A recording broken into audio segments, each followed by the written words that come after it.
बाबा खाटू श्याम का संबंध महाभारत काल से माना जाता है। ये पांडुपुत्र भीम के पौत्र थे।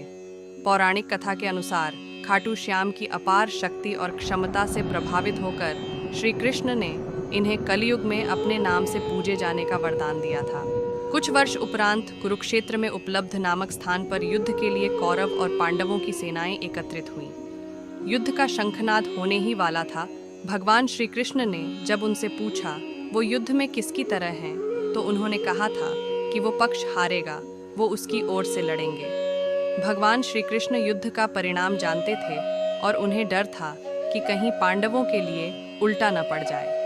ऐसे में भगवान श्री कृष्ण ने बर्बरीक को रोकने के लिए दान की मांग की। दान में उन्होंने उनसे शीश मांग लिया। दान में बर्बरीक ने उनको शीश दे दिया, लेकिन आखिर तक उन्होंने युद्ध देखने की इच्छा जाहिर की। बर्बरीक ने कहा कि उन्हें जीत भगवान श्री कृष्ण की वजह से मिली है। भगवान श्री कृष्ण इस बलिदान से प्रसन्न हुए और कलयुग में श्याम के नाम से पूजे जाने का वरदान दे दिया।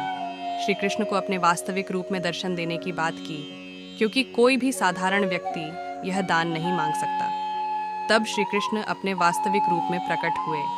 उन्होंने महाबली, त्यागी, तपस्वी वीर बर्बरीक का मस्तक रणचंडिका को भेंट करने के लिए मांगा और साथ ही वरदान दिया कि कलयुग में तुम मेरे नाम से जाने जाओगे, मेरी ही शक्ति तुम में निहित होगी। देवगण तुम्हारे मस्तक की पूजा करेंगे।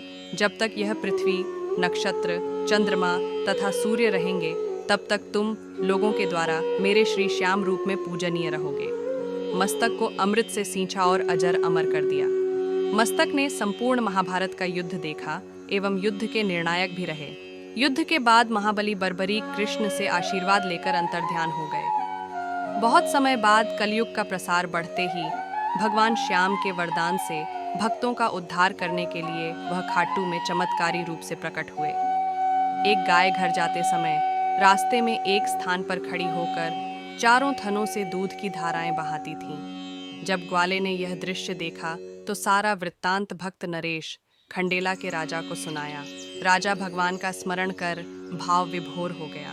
स्वप्न में भगवान श्री श्यामदेव ने प्रकट होकर कहा, मैं श्यामदेव हूँ। जिस स्थान पर गाय के थन से दूध निकलता है वहाँ मेरा शालिग्राम शिलारूप विग्रह है। खुदाई करके विधि विधान से प्रतिष्ठित करवा दो। मेरे इस शिला विग्रह को पूजने जो खाटू आएंगे उनका सब प्रकार से कल्याण होगा। खुदाई से प्राप्त शिलारूप विग्रह को विधिवत शास्त्रों के अनुसार प्रतिष्ठित कराया गया। दोस्तों, इस प्रकार खाटू श्याम मंदिर बना, जो कि राजस्थान के सीकर जिले में स्थित है। लोग दूर दूर से बाबा खाटू श्याम को अपने मनोकामना पूर्ण करने के लिए आते हैं। दोस्तों, बाबा खाटू श्याम को हारे का सहारा इसीलिए कहते हैं और 3 बार धारी भी कहा जाता है। जो अपनी कोई भी इच्छा लेकर जाता है, बाबा खाटू श्याम जरूर उसको पूर्ण करते हैं। दोस्तों, जय श्री श्याम खाटू श्याम जी की कथा अगर पसंद आए तो हमारे वीडियो को लाइक, कमेंट और सब्सक्राइब ज़रूर करें। हारे का सहारा बाबा खाटू श्याम हमारा।